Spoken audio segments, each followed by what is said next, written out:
Hey, this is Corey Lancaster with the Lancaster team of XRI Realty, and welcome back to another edition of About Your Business.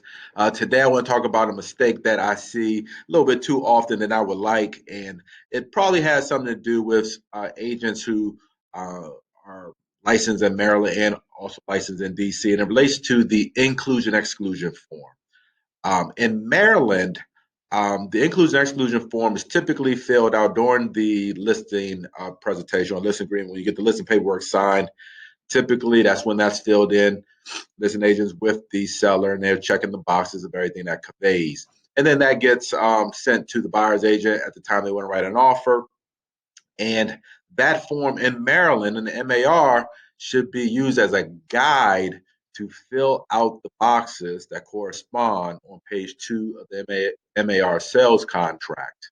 Um, so that you, as the buyer's agent, you get that form with the disclosures so that you know which boxes to check. But too often, what I'm seeing is people are leaving that blank and either adding the inclusion exclusion form as within the offer, and or they're writing in the blank that everything included in the inclusion and exclusion form. Okay, that is not the way it is done in Maryland because the inclusion and exclusion form is only signed by the seller. It's not signed by the buyer, and it is not intended to be part of the ratified sales contract. Okay, it's just a disclosure for you to fill out the boxes on page 2 of the MAR form, which is part of the contract. Okay, I think people may get confused who do Maryland and DC because in DC is done a little bit different.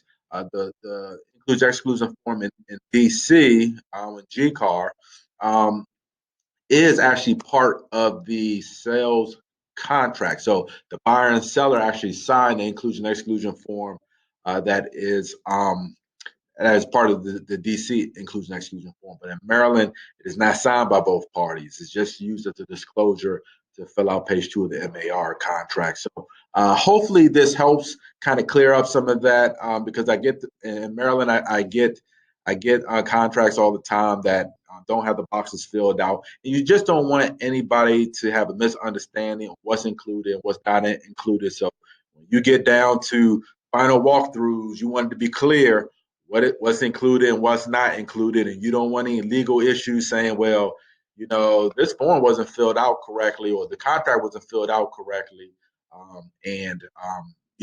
so we just don't want those kind of miscommunications to happen in our business. So please, hopefully, this will be useful to someone out there. Pass it on, of course, and if you have other subject matters you'd like to hear about, certainly send me an email, text. Facebook message me, whatever it may be. And if you'd like to contact you're getting from us here at XRI Realty and or the Lancaster team and just want to find out a little bit more about us, certainly reach out as well. We'd love to sit down and talk with you. Have a good one.